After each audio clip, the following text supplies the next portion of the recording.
Heads up. Here we go.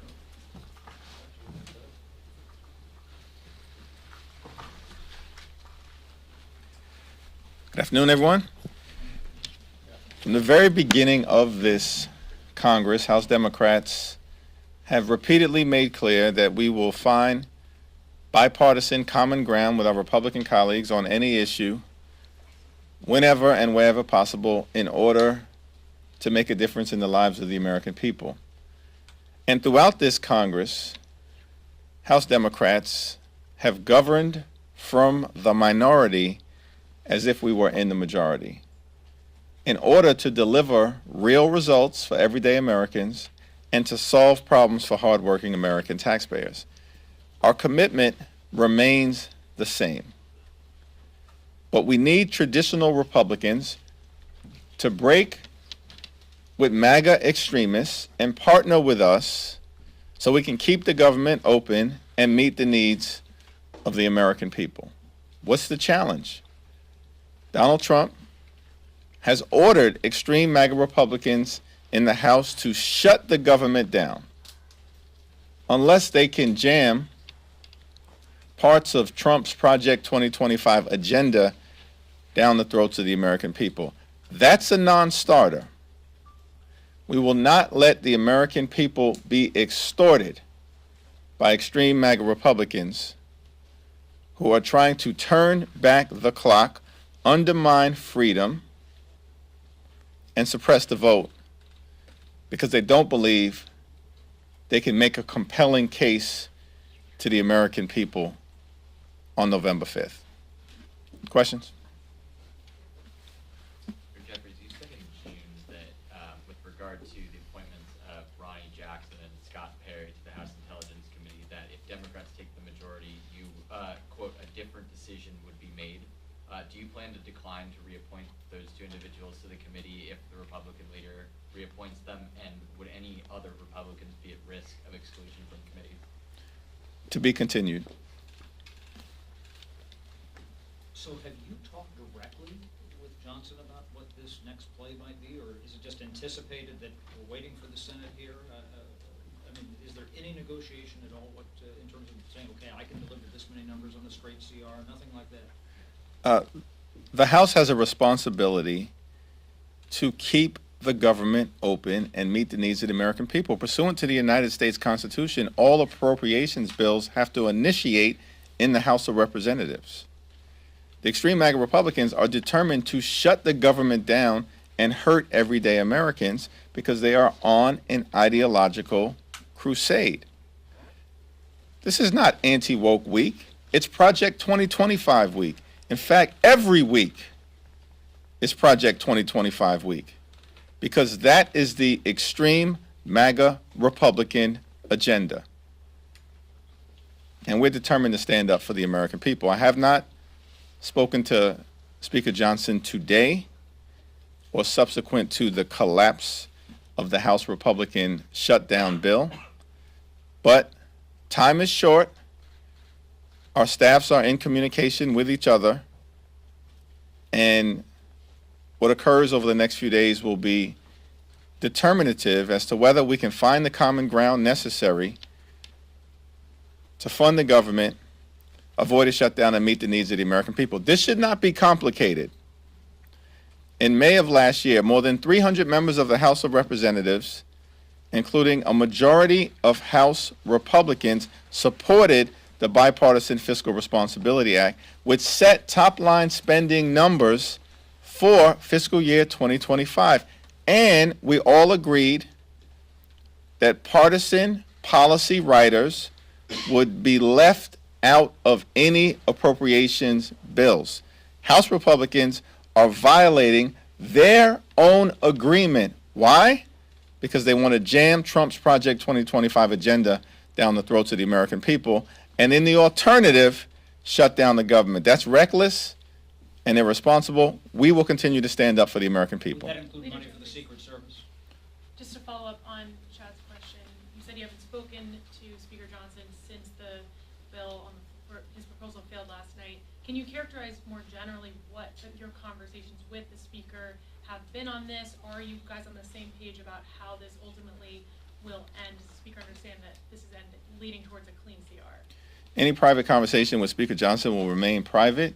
However, there's nothing inconsistent between what I may say to Speaker Johnson privately and what we are saying publicly. This is not complicated.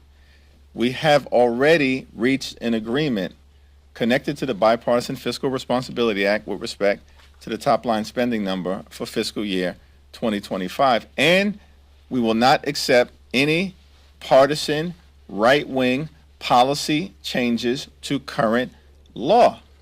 That was an agreement that we reached last year, and we expect that agreement to be kept.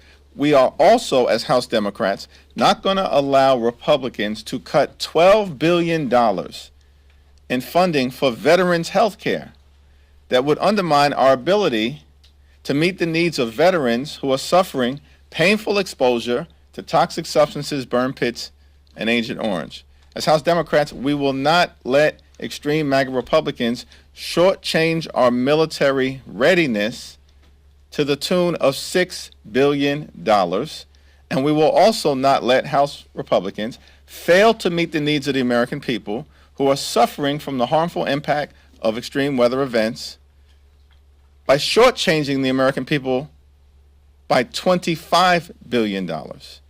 And so there's nothing inconsistent with that public position that I might otherwise say to Speaker Johnson privately. Are you, again, willing to come to Johnson's rescue, in a sense, on this? Because a shutdown, obviously, even just a 2-hour shutdown or whatever, might very well accrue better towards the Democrats and Democratic candidates. Our position has always been we're going to do the right thing by the American people and continue to govern in a common sense, bipartisan manner to deliver real results for everyday Americans. With respect to any future motion to vacate, our view has always been we will evaluate it on a case-by-case basis. I'm not talking about the motion to vacate. I'm talking about coming to his rescue to keep the government open.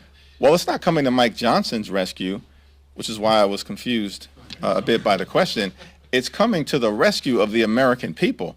That's our job, is to make sure we meet the needs of the American people in terms of their health, safety, national security, and economic well-being.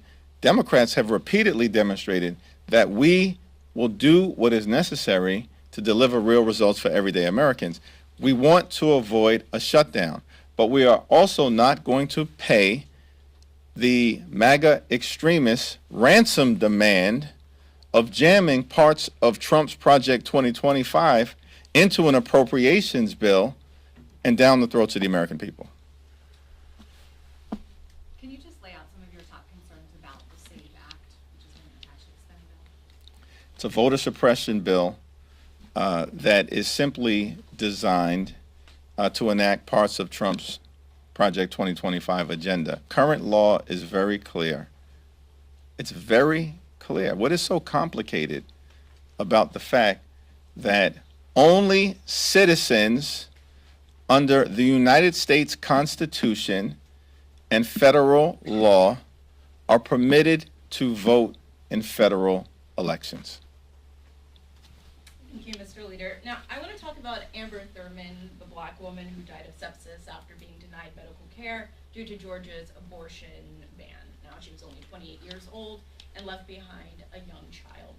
She's just one of many who has suffered greatly due to the Supreme Court's Dobbs decision.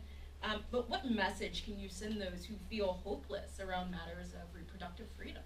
Yeah, my heartfelt condolences go out to Amber's family. This should never have happened, and it is a direct result of Donald Trump and extreme MAGA Republican efforts to kill the protections of Roe v. Wade and now to pursue a national abortion ban. It's part of their agenda. Their agenda is very clear. The extreme MAGA Republican agenda is very clear. A national abortion ban, Trump's Project 2025, and massive tax cuts for the wealthy, the well-off, and big corporations. That's their agenda. And the hope that the American people should feel on this issue is that as Democrats led by President Joe Biden and Vice President Kamala Harris, we believe in a woman's freedom to make her own reproductive health care decisions. We support access to contraception and birth control. We support IVF. The extreme MAGA Republicans do not. And as soon as we have the opportunity to act, House Democrats will swiftly pass the Women's Health Protection Act that will restore the protections of Roe v. Wade and beyond in terms of access to contraception, freedom of movement and travel, as well as access to IVF. This is in the hands of the American people over the next 47 days. And it's clear that the American people stand on the side of reproductive freedom. Thank you. Thanks. Chad. The cap on salt sunsets next year, as it stands right now. If you become speaker, which you certainly want to be, would under any circumstances would you put legislation on the House floor that would either cap in part or in whole salt going forward? We are committed to making sure we reverse the damage that was done by the extreme MAGA Republicans in connection with the 2017 GOP tax scam, which capped the state and local tax deduction. And for many middle-class families in New York, New Jersey, Connecticut, Illinois, and California, as well as other parts of the country, all but eliminated the state and local tax deduction in a meaningful way and resulted in tax increases for middle-class families, in some cases by thousands of dollars. The irony of all ironies is that the former president shows up in Nassau County yesterday with House Republicans like Congressman D'Esposito, Elise Stefanik, couldn't even pronounce her name correctly. How much did that hurt?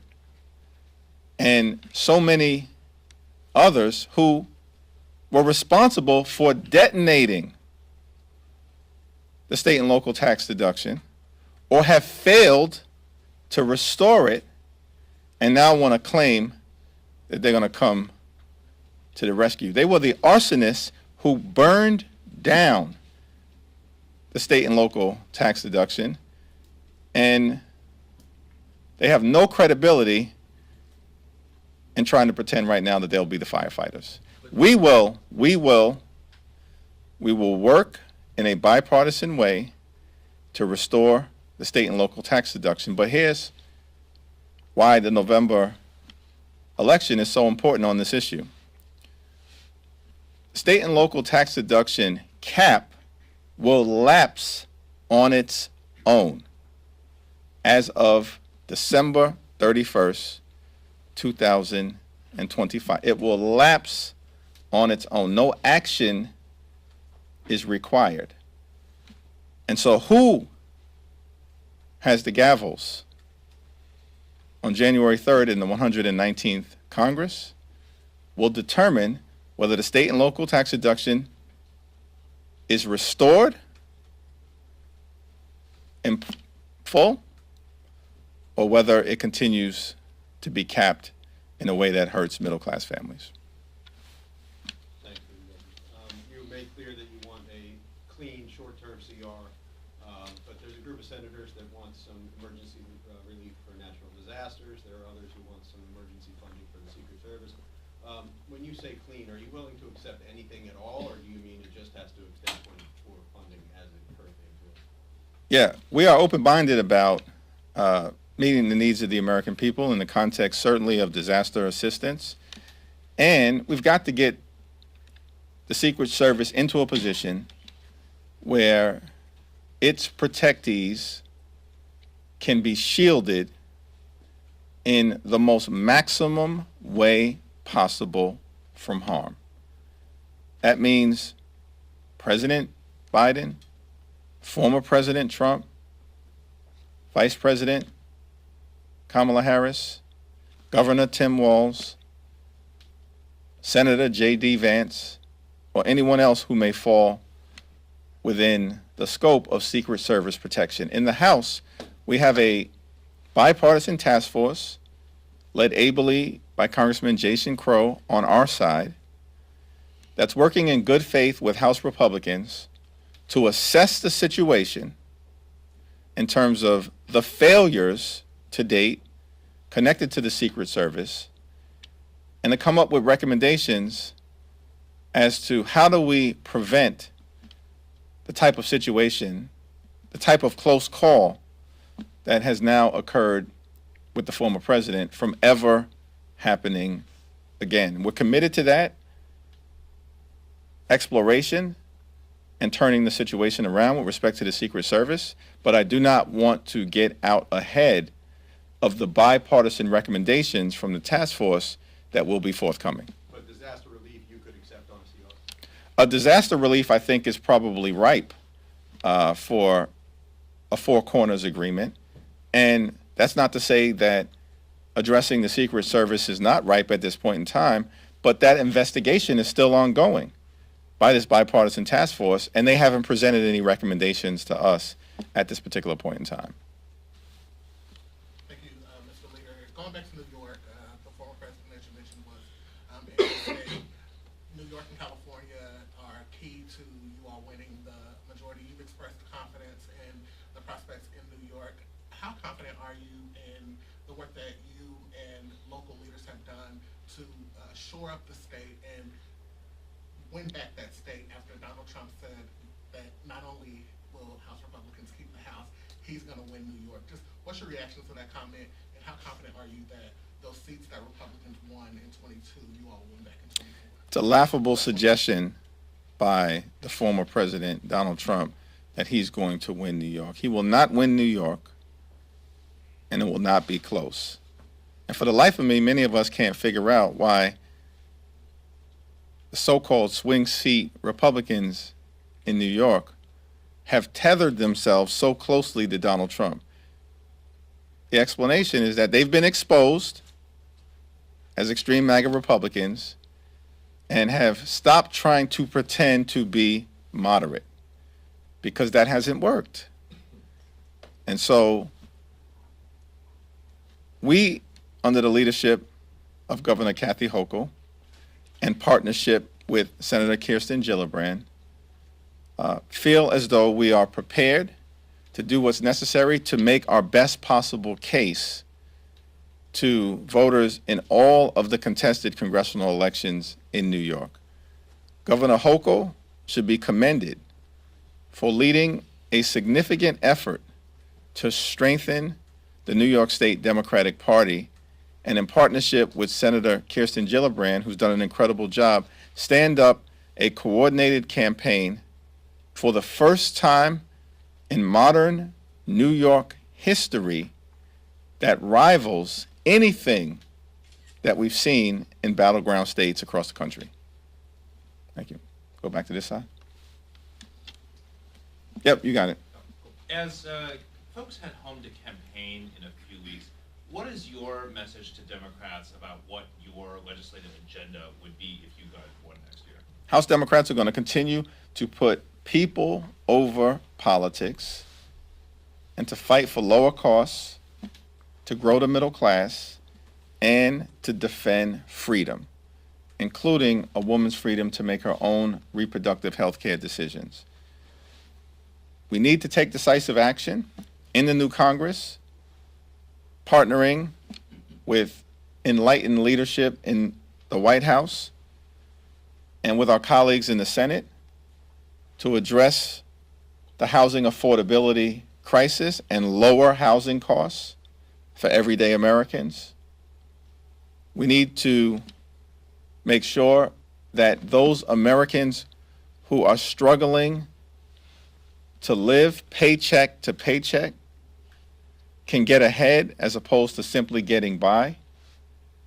And of course, we need to pass the Women's Health Protection Act and the John Robert Lewis Voting Rights Act, along with the Freedom to Vote Act, so we can both defend democracy and defend our freedom. Thanks. Go back.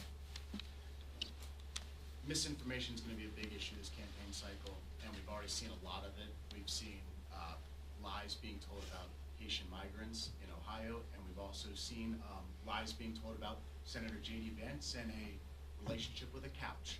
Have you had talks with your conference? Haven't really followed that couch situation. I've stayed away from that one.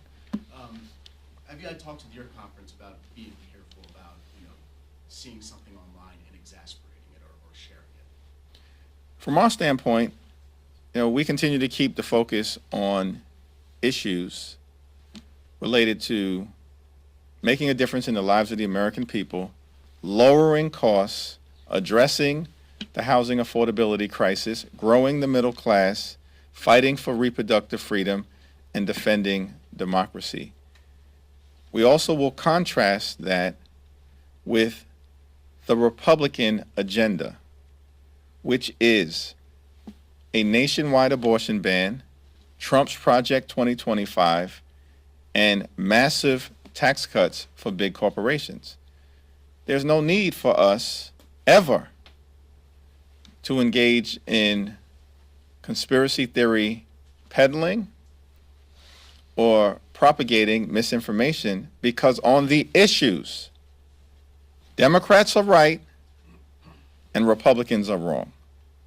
We're still waiting for some clarity from my Republican colleagues as to why they continue to entertain conspiracy theories, attack people in ways that don't relate to issues but relate to people's racial agenda or ethnicity or gender identification, as opposed to debating us in the arena of ideas. The reason that many Republicans continue to engage in lies, misinformation, and conspiracy theories is because they have a horrible track record of accomplishment. Can anyone in America name a single thing that House Republicans have done on their own to make life better for the American people? Can anyone name a single thing during the 118th Congress? The answer is no. They have a horrible track record of accomplishment.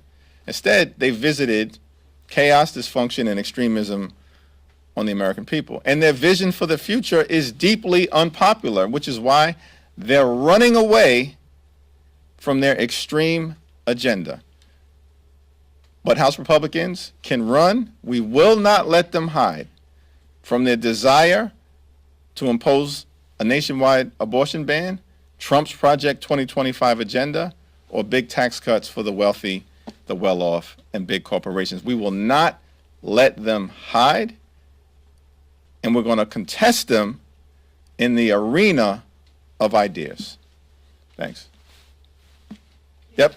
Leader Jeffries, I wanted to follow up on the agenda question, because you and other Democrats have been very specific in your critique on the Project 2025 and the Republican agenda. Here today, you did mention some specific bills, but why are Democrats presenting your affirmative agenda for what you would do if you get the gavel in November, beyond the Women's Freedom Act and the voting bills? What other specific policy agenda items would you bring to the floor in the first 100 days? Well, it's a caucus-wide discussion before we can commit to, at this point, what bills will be brought to the floor during the first 100 days. However, I think one thing that is clear is we will lean in to the enhanced and expanded child tax credit, so we can be there for working families, middle-class families, and low-income families under the leadership of Rosa DeLauro.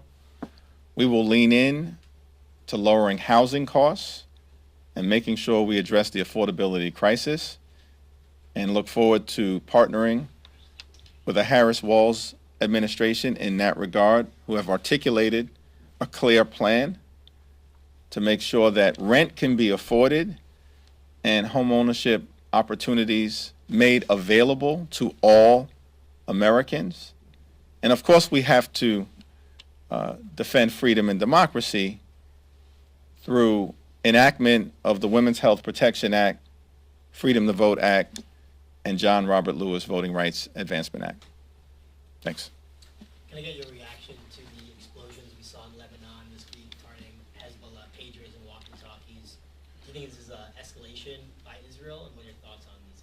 Yeah, I have not had a secure briefing on the issue yet, and until such time, I'm going to reserve judgment. Israel, of course, has the right to defend itself. There's a special relationship between the United States and Israel. But I also, at the same time, support President Biden and Vice President Harris's efforts to enact a peace plan for Gaza and to de-escalate any tensions that exist in the region in order to avoid an all-out conflict. Last question? Thanks, Senator Jeffries.